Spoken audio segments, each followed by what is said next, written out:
Welcome friends to this episode of Through Literary Lens. Vinodji, welcome. Namaskar. And we have been discussing about romantic revival, and today we will talk about a very famous romantic poet and his very famous poem, Vinodji. Yes. Even though it is 200 years, more than 200 years, 202 years. The poem was written in 1819. Famously 6 odes John Keats wrote in 1819. So this is Ode to Nightingale. John Keats is the youngest of all the poets of Romanticism. He died only at 25, Vinodji. Yeah, 26 to be precise. Yes. Because he suffered from consumption, that is a tuberculosis, Maybe. which was incurable disease at that time. And his poetry, definitely it is romantic poetry.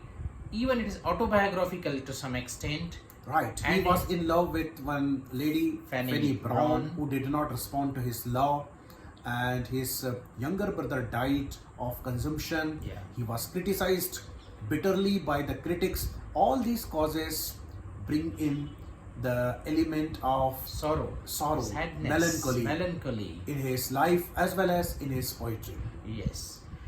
But at the same time, he is fascinated with the idea of beauty. Definitely. And beauty he relishes in all its aspect. And beauty he regards truth. And beauty, I would say he regards as summum bonum of life. Exactly. And if we look at all his odes as a single thesis of some thought or some philosophy, then they point out to the contrast between happiness and unhappiness, the aspirational happiness and realistic unhappiness. Our life on the realistic plane is full of sorrow, unhappiness, but all of us, we aspire imaginatively to achieve the state of happiness. So these odes basically they point out this contrast, and this contrast is symbolically represented in the present poem Ode to the Nightingale as well. The world of the bird nightingale is characterized by happiness, joy, delight and cheerfulness, whereas the world of human beings is characterized by unhappiness, failure, bitterness, harshness. So this contrast runs at the subterranean level of Keats' poetry. And if listeners understand this contrast, it would be easier to them to appreciate his poetry. I would say he has strung all these things on the nightingale. Nightingale per se may not represent all this joy and happiness and all those things, but the poet has strung all these things, taking the nightingale for a anchor or a hanger, so to say. It is to be understood that this poem is not about the bird nightingale. It is about the emotions which are evoked by the sweet song of nightingale in the heart of poet. Yeah, and how the poet saw his own life, by his own life, the life of human beings as a whole. Because he says, here men sit and hear each other groan. Here but to think is to be full of sorrow. So John Keats is master of creating phrases. Yes. Entire poetry, and especially this poem, is full of phrases. Bird sings with full-throated ease. At times he says, I am half in love with easeful death. Right. There are so many phrases that readers can easily find. But before we shall try to look at the theme of this poem, our viewers and listeners must be wondering, who are a little bit less familiar with the literature, what is ode? Yeah. Ode is one of the poetic forms. There are different poetic forms like sonnet, like ode, elegy, lyric, etc. It is one of the poetic forms. Ode, basically it has got Greek origin. Yeah. Odes were written in the ancient Greece, and then they were revived in medieval and modern Europe. And it is a serious form of poetry. It is not a very simple lyrical poetry. It can be lyrical, but it is a serious form of poetry where poet gives very important emotional or intellectual arguments. Yeah. Another important characteristic of ode is that it is in the form of address. Address. Poet is addressing to some person, either dead or alive, or to some object or thing. For example, ode to the west wind, Yeah. ode to melancholy, ode to Nightingale, ode to the autumn. Yeah. So here poet is addressing to some being or some object. Here poet is addressing To the to Nightingale. Nightingale. Yeah. But of course, what he is saying is not simply or directly applicable to Nightingale. He is expressing various thoughts and feelings, wide range of thoughts and feelings, which are the result of listening to the sweet song of Nightingale. So, what does the first stage of this poem speak about? Very first stanza, Yes, the heart aches. aches and senses are numb. Yes. Why? It is not out of the jealousy. Poet is not jealous of the sweet song of Nightingale. But it is in his happiness, he is also happy. He He feels aches one with ecstasy. ecstasy. He is so happy, so joyous, so delightful when he listens to the song of Nightingale. And then he says, as if all my senses are numbed, as if I have drunk Yeah. water from the river Lithi Yeah. that flows in the kingdom of dead. And it is believed that our souls after death are made to drink the water from this river Lithi. And they forget everything of this life, and that is why we do not remember anything of the previous birth. That is a mythological significance of river Lithi. He Here says, also poet feels intoxicated Yeah. and as if he's forgetful of everything, the pain, the sadness, isn't it? right, as if he is drunk a Drunk. cup of hemlock. Hemlock. Again, we are reminded of hemlock. Hemlock is Socrates was forced to drink. Yeah. Right? So poet is forgetful of all the sorrows, all the agony, all the melancholy of his personal life. Why? Because he becomes happy when he listens to the song of Nightingale. Nightingale. And in the second stanza, he takes us altogether to a different place. He takes us to the province, which is one of the regions in southern France. And it is famous for wine, right? There's a desire in the mind of the poet to drink this French wine, and he imagines, a girl, right, who drinks from the cup of wine, and her lips get red with that wine, and Very sensuous image. of course, sensuous image.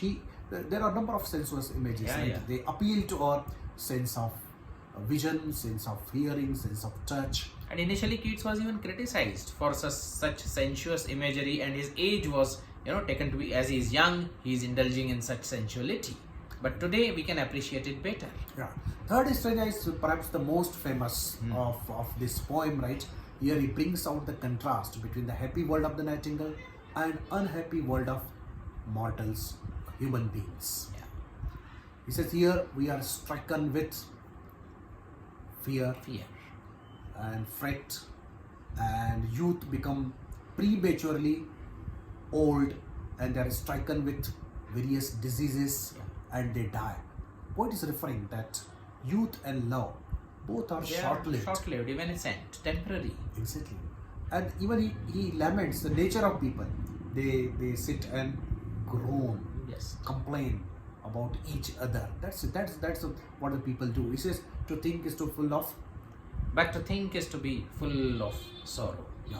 And some of the critics have interpreted these lines as autobiographical lines. He was conscious of his impending doom, impending disease. He had, and he was a failure in law. And as he was a doctor by profession, so he knew it better than anybody else that he is suffering from TB. And from here onwards, poet simply wants to venture into the world of the Nightingale. He wants to go away from this world which is full of sorrow, which is full of misery. So in a way, the poem is a poem of escapism from reality. Poet wants to escape from this unbearable sorrow, unbearable unhappiness. And he says, already with thee, away, And away. first he asks Nightingale to away, away. I will be with thee. I will fly to thee. I don't want to live in this world. I will be with you. You don't, in leaves, you don't know the sorrow, the sadness, the unhappiness, the temporary things which are here. Evanescent of all the good things, evanescence of all the things. But then I will fly to thee. How I shall reach you? Not by getting intoxicated on wine, but on the wings of hueless wings of poesy. Right. This is the power of poetry, Power of which poetry. poet invokes. It is through the flight of imagination that poet is with Nightingale. It throws you into a trance. The poetry has such a potency that it can throw you into a trance. Vinodji Coleridge also said, Yes, yes. isn't it? Yes, yes. Yeah. Because poetry has that wonderful power that can liberate you from these material surroundings, from these social and cultural surroundings, and they take you to that ideal world which is the outcome of your imagination, your power of imagination and aesthetics. Yes. So poet is now there. This ode itself weaves a trance. If you read it as a whole, Vinodji, Exactly. it weaves a trance right from the beginning till the last stanza, forlorn when the bell tolls and he is back. We will come to that later on. Yeah. So poet is we are in already the trance now. Yeah. Poet is already away from this world, right? Yeah. World of human beings, world of sorrows, world of problems, right? He's with the Nightingale. And we know Nightingale dwells in the happy world, and that is why she is able to sing that happy song.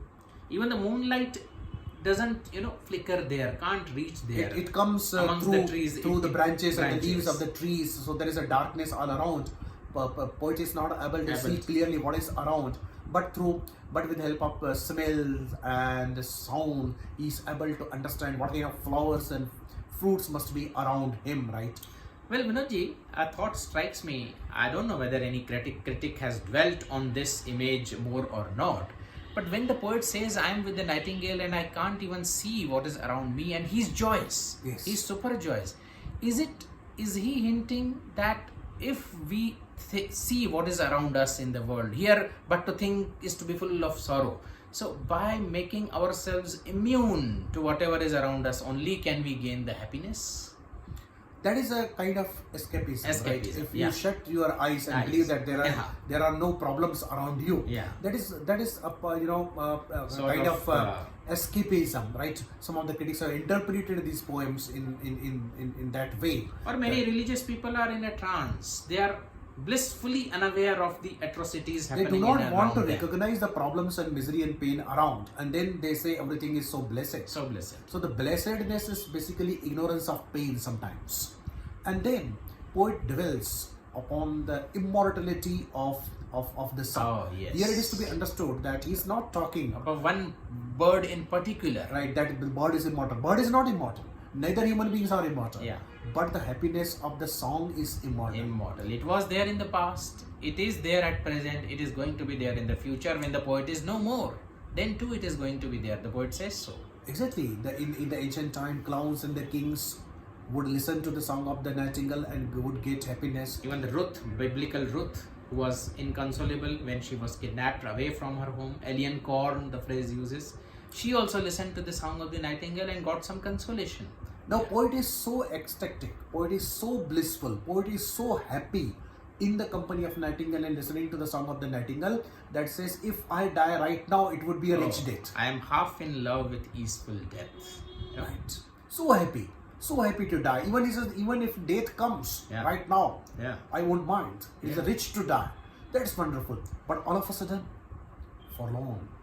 Bell rings. But before that, the high watermark of romanticism, the two lines, the last two lines of the seventh stanza have been termed as the high watermark of romanticism. He says the song of the Nightingale even enchanted the open casements, which opened on the perilous seas and fairy lands forlorn. Exactly. So those windows which opened on those seas and fairy lands, they were also enchanted by the song of the Nightingale. The weather, the ambience he invokes by this, and the mystery. Beautiful, pleasant weather, and as if you are taken to the fairyland, right? Yeah. Because in this world, that kind of beauty, that kind of pleasure is impossible. That is fairylands are forlorn. Nobody is there. Right. And the word forlorn rings a bell in the poet. It brings him back from the enchanted realms. Right. He comes back from the flight of imagination to this real and harsh world. And by this time, Nightingale has flown away into the valleys, and his song becomes fainter and fainter, and finally disappears. And poet is back to this real, harsh, unhappy world.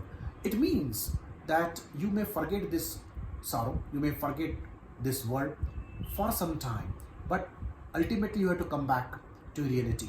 because fancy cannot cheat you long, he says. Yes, You cannot yes. dwell for a longer time in the world of imagination or fantasy. Ultimately, you have to come back to accept this reality. Whatever the trance be, it is bound to break sooner or later.